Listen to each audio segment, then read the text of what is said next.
Մենք Հայազգային կոնգրեսը այս ամբիոնից ազգային ժողովում բազմիցս խոսել է մենաշնորհների մասին, մասնավորապես բենզինի, դիզվառելիքի շուկաներում, առաջարկել է հակամենաշնորհային օրենսդրական փաթեթ, ցավոք սրտի բոլոր մեր հայտարարությունները հերքվել են եւ իշխանությունները հայտարարել են, որ նման բան չկա Հայաստանում, մասնավորապես վերջին դեպքը Շաբոյաններ, այստեղ հերքում մենաշնորհների արկայությունը այդ շուկայում։ Հիմա ես ուզում եմ ձեզ ներկայացնել մի հրապարակում, Ամեկ Պլյուսի հրապարակումն է, այն մասին, որ Rus Arm Oil SPÖ-ն մոտ 46 տոննա դիզվառելիքով բեռնված մեքենաներ էր ուղարկել, մինչև Բագրատաշյանի անցակետ հասել էին, եւ ինչպես ազանգել է ընկերության ներկայացուցիչ Անաստաս Սեդրակյանը, այդ դիզվառելիքը ներմուծվել է Կրասնոդարից, մայիսի 1-ից մեքենաները կանգնած են եղել Բագրատաշյանի անցակետում։ Ահա ինչ է ասում Անաստաս Սեդրակյանը. Պատճառաբանությունն այն է, որ ուղարկել են լաբորատորիա փորձաքննության, բայց մեզանից ոչ նմուշ են վերցրել, ոչ մի բան։ Միասնական մաքսային լիցիան ապրանքից ոչ ոք իրավունք չունի նմուշ վերցնելու։ Եթե ինչ-որ բան այն չէր, ինչու մինչև հիմա բաց չէին թողնում։ Թողնում էին, որ դուրս տուգան կառներ վրա եւ հետո նոր հետ ուղարկեին, ավելացնում են նա։ Ընկերության ներկայացուցիչի խոսքերով իրենք մեծ վնասներ են կրում։ Այսպիսի անարխիա է տերում, վարորդներն էլ ասել են, որ դա մոնոպոլիա է, չեք իմանում, որ բերել եք։ Հետո նույն Ամեկ Պլյուսի հրապարակումից տեղեկացանք, որ վարչապետի հանձնարարականով Պեկին այդ հարցը լուծվել է եւ հիմա այդ մարդիկ ուրեմն կարողացել են ներմուծել դիզվառելիքը։ Հիմա հարց է ծագում այս կապակցությամբ, մի քանի հարց։ Արդյոք դուք ուսումնասիրել եք այս հրապարակման մեջ տրված տվյալները, արդյոք իսկապես խոչընդոտել են ներկրմանը, ինչ նպատակով են խոչընդոտել, ով են եղել այդ մարդիկ, որ ասել են մոնոպոլիա է եւ այլն։ Եվ եթե իսկապես այս հարցը լուծվել է վարչապետի զանգով,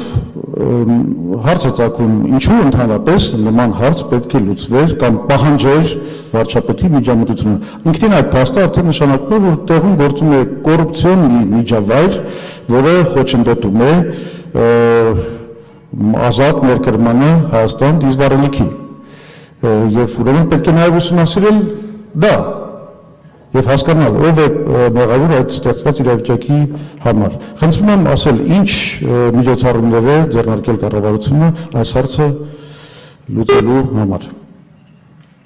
Հարցին պատասխանի Հայաստանի Հանրապետության վարչապետ Հովիկ Աբրահամյանը, համեցեք պարոն Աբրահամյան։ Հարգելի փոխնախագահներ, հարգելի պատգամավորներ, հարգելի պարոն Զուրաբյան, իրոք ես 3 եմ ստացել նամակ էլեկտրոնային եւ տվել եմ հանձնարարական, ուսումնասիրում եմ եւ առաջիկա մի քանի օրը կզեկուցեն եւ ես որոշում կկայացնեմ։ Լևոն Զուրաբյան, 3-րդ խոսափող։ Շատ լավ, ես ինչքան հասկացա, սա կարելի է համարել նախնական արձագանք, դա նշանակում է, որ մենք սպասելու ենք այս ամբողջ իրադարձության պարզաբանմանը, ընդ որում շատ հիմնավոր կերպով, որ հասկանանք, թե ինչ վիճակ է տիրում մենաշնորհների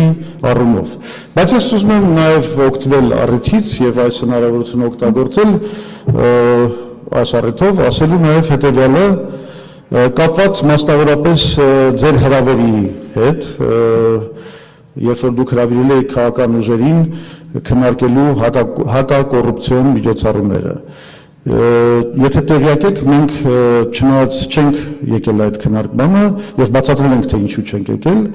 մենք ներկայացրել ենք կոնկրետ առաջարկներ։ Դրանցից մեկը վերաբերվում է հակամենաշնորհային քաղաքականությանը եւ մենք առաջարկել ենք, որ այն հակամենաշնորհային փաթեթը, որը ժամանակին ներկայացվել էր Հայազգային կոնգրեսի կողմից այստեղ,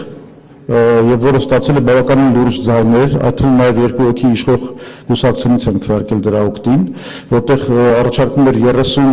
33%-ով սահմանափակել ցանկացած ընկերության մասնաբաժինը որևէ շուկայում, բազմաթիվ այլ քայլեր են առաջարկվել այդ փաթեթում, այսինքն շատ կոնկրետ, գործնական լուծումներ, որը այն ժամանակ մերժվեց իշխող կոալիցիայի կողմից։ Հիմա մենք ասում ենք, արդյոք հնարավոր չի վերանայել դա, բերել այդ մենաշնորհային փաթեթը այստեղ եւ հաշվի առնելով այնուամենայնիվ նոր հանգամանքները, նոր վիճակը, որ մեր պետությունը հայտնվել է, պատերազմը նկատի ունեն եւ անհրաժեշտությունը շատ կտրուկ քայլեր կատարել մենաշնորհների դեմ, արդյոք ժամանակը չի եւ չի կարելի բերել այդ փաթեթը